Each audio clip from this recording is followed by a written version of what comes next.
ओम शांति। आज 10 अगस्त 2020 की मुरली में बाबा ने हमारी अवस्था की बात की है। अर्थात हमारी ऐसी कौन सी अवस्था है। अवस्था यानी ऐसा स्टेट ऑफ माइंड जिससे हम पूरा दिन गुजारते हैं, जो हमारे भाव भावना वृत्ति स्मृति अंदर उमड़ती रहती है, आती रहती है निरंतर। वो कैसी है, उसकी क्वालिटी कैसी है। बाबा कहते हैं ना, स्मृति से स्थिति।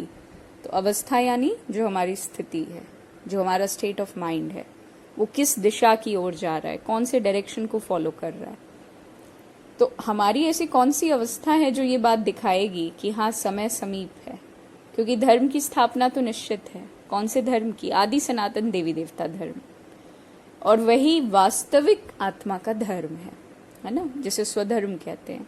स्वराज्य अधिकारी भी उसी का नाम है ना। स्वयं को तिलक देने वाली बात भी उसी की है। तो वो किसी एक मनुष्य आत्मा के लिए तो नहीं है, वो समस्त विश्व के लिए है। तो पूरे विश्व में उस धर्म की स्थापना अब हो रही है ड्रामानुसार। तो ऐसे समय पे हमारी कौन सी अवस्था की बात बाबा ने की? बाबा ने कहा, जब तुम याद की यात्रा में मस्त रहेंगे। तो याद की यात्रा अर्थात क्या? स्मृति, है ना। सुबह से लेकर रात तक अगर हम बहुत गहराई से चेकिंग करें, जैसे बाबा ने आज कहा ना कि कई बच्चे चार्ट रखने में गफलत हो जाती है, बेशक वो जाने अनजाने में। तो याद की यात्रा एग्जैक्टली है क्या? क्या एक कोने में बैठ करके हम बिल्कुल आत्मिक स्वरूप में थोड़ी देर के लिए ढल गए, बाबा को याद कर लिया फोर्सफुली या हट से या चाहे जैसे भी, क्या उसको याद की यात्रा कहा जाएगा? जर्नी कहा जाएगा क्या? जर्नी एक दो पल की तो हो ही नहीं सकती, है ना। हम सबको इस बात को गहराई से समझना है, मुझे भी, आपको भी, हम सबको, जिन जिन ने बाबा की मुरली को अपने जीवन का आधार बनाया है, कि याद की यात्रा मतलब सुबह से लेकर रात तक बाबा की दी हुई श्रीमत बिल्कुल हमारी स्मृति में रहे। स्मृति यानी मेमोरी, अवेयरनेस में, कॉन्शियसनेस में, कि कोई भी कर्म, अर्थात सोचने वाली बात भी, विचार करना भी एक कर्म है। कोई भी कर्म श्रीमत के अगेंस्ट, श्रीमत के विरुद्ध या श्रीमत में अपना मनमत मिक्स करके नहीं होना चाहिए। जो आपका कैरेक्टर लौकिक में है वही कैरेक्टर आपका अलौकिक में भी हो। जिस तरीके की आपका भावना, बोलना चालना लौकिक में है, वही आपका अलौकिक में भी हो।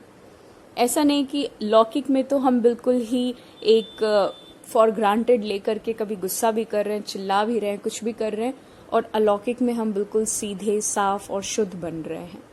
ये भी छल की निशानी हुई, है ना। आत्मा में दो तरीके के गुण हैं, कभी तमोगुण दिखाई दे रहा है, कभी सतोगुण। तो हमें अपना एक कैरेक्टर बनाना है कि पर्सनालिटी एक है।